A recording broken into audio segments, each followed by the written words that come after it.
Magasin La Tulipe, ça fait combien de temps qu'on est ici à Québec? Hey, j'aime beaucoup votre question parce que cette année, on célèbre notre 80e anniversaire. En mars 1940 qu'on a ouvert nos portes. Ça fait 40 jours qu'on est fermé au public.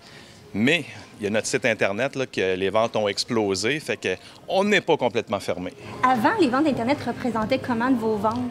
Je pense à moins de 5 de notre chiffre d'affaires, mais là, on a complètement fermé Québec, complètement fermé Lévis, donc des ventes exponentielles. Là. On a des postes en haut au Shipping Web, on avait 2 postes et on a passé à plus de 10 postes de livraison pour répondre à la demande. Puis jusqu'à là, ça se passe très bien, on est dans les délais. Fait que les gens qui commandent sur Internet, on est rapide et efficace. Et là, pour la réouverture du 4 mai qui arrive, comment vous vous préparez à cette ouverture?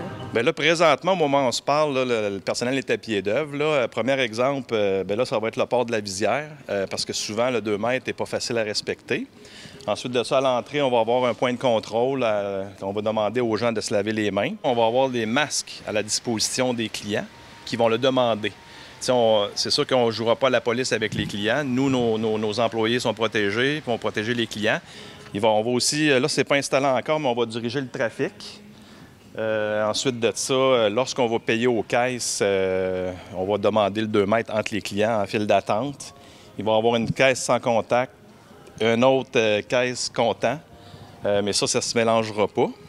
Fait qu'il va y avoir encore plein d'autres mesures, là, mais on va surtout voir comment ça va se passer à l'ouverture, voir comment la clientèle va réagir, puis la quantité de clients aussi qui vont venir.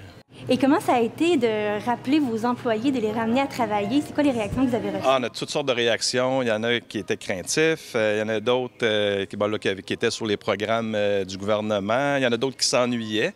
Mais somme toute, là, ça a très bien répondu à l'appel. Puis ça, je suis très content parce que aussitôt qu'on les appelle, OK, c'est beau, je m'en viens. Puis malgré les émotions de tout le monde, là, puis jusqu'à date, là, ça se passe très bien. Puis encore là, les mesures qu'on leur demande là, aux employés aussi, de se laver les mains, porter la visière, porter le masque, ça fait drôle au début, là, mais le monde s'habitue puis il accepte. Quand on va venir magasiner, c'est La Tulipe, ça va être sécuritaire, mais surtout, nous autres, on est une entreprise de loisirs. Je veux que ça reste agréable de venir magasiner puis que les gens aient du plaisir. Ça fait 2 mois qu'ils sont confinés. Là, ils ont hâte de sortir. Fait que nous autres, on va faire notre maximum là, pour que l'expérience de magasinage soit agréable. Denis Musique, ça fait combien de temps que vous êtes à Québec? 40 ans. 40 ans. Fait compte, Denis Musique, c'est mon père qui a parti ça en 80. On voulait fêter nos 40 ans, comme je vous disais tantôt, mais là, on va la repousser sûrement l'année prochaine pour fêter nos 40 ans parce que c'est comme pas le bon timing pour faire de la fête. Quand est-ce que le magasin a dû fermer ici, sur place? Je pense que c'était un 23 mars, je pense, c'est ça la date? C'est ça, ce serait à partir de ce moment-là. Donc, on a viré seulement en commerce électronique qu'on faisait. Est-ce que commerce électronique, est-ce que ça fonctionne bien? Quand même, mais on était quand même déjà assez présent à ce niveau-là, que ça a juste continué. C'est sûr que ça a pris un petit peu plus d'ampleur, mais ça nous permet de faire travailler nos gens puis de quand même passer les journées à travailler là, quand même.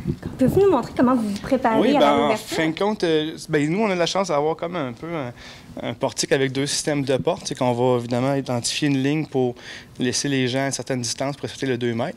Puis nous, on va recevoir les gens ici, puis on va désinfecter évidemment les mains de tout le monde. On va limiter un client par vendeur, en fin de compte, pour que ce soit nous qui manipule les instruments pour pas que les gens puissent décrocher tout. Donc, on va vraiment prendre chaque client, on va leur répondre, puis à tour de rôle, on va le faire comme ça. Nous, comme on va avoir des masques, on va avoir des gants, on va vraiment s'équiper le plus possible. On le demande aussi aux gens de le faire, si possible, d'avoir des masques pour aussi nos employés ici. Mais on va vraiment limiter l'accès. La porte va être fermée, même si le magasin est ouvert, mais on va les recevoir pour s'assurer que poser des questions, comme on se fait poser à l'épicerie, savoir si on voyageait et toutes ces choses-là. On va filtrer à la porte, évidemment, le plus possible.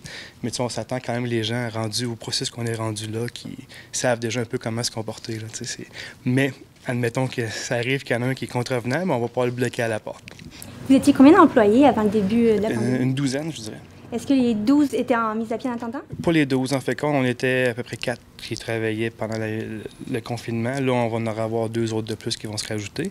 Puis il y en a plusieurs aussi qui ne voulaient pas venir nécessairement à cause du climat dans lequel on était. Là. OK. Donc, quand vous allez rappeler les employés, c'était mitigé, les réponses?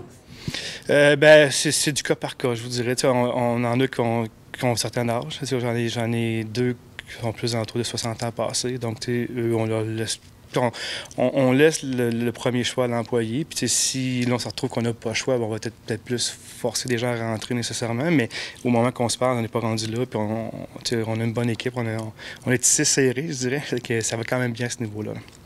Et côté les ventes en ligne, quel genre de vente qui se vend bien ces temps-ci, depuis la pandémie? Oui, bien, c'est beaucoup le débutant. On voit vraiment une vague de gens qui veulent apprendre la guitare, beaucoup d'autres instruments évidemment. Puis il y a beaucoup de cours en ligne. Nous, on fait affaire avec les gens de joujelaguitare.com, puis ils offrent des cours gratuits. C'est qu'on dirait que les gens, on décide d'apprendre la musique. Et qu'on va, je vous dirais, 80 c'est du débutant. C'est une bonne nouvelle pour la musique, ça, en tant que tel. Si les gens pratiquent et apprennent la musique, bien, c'est bon pour la suite des choses.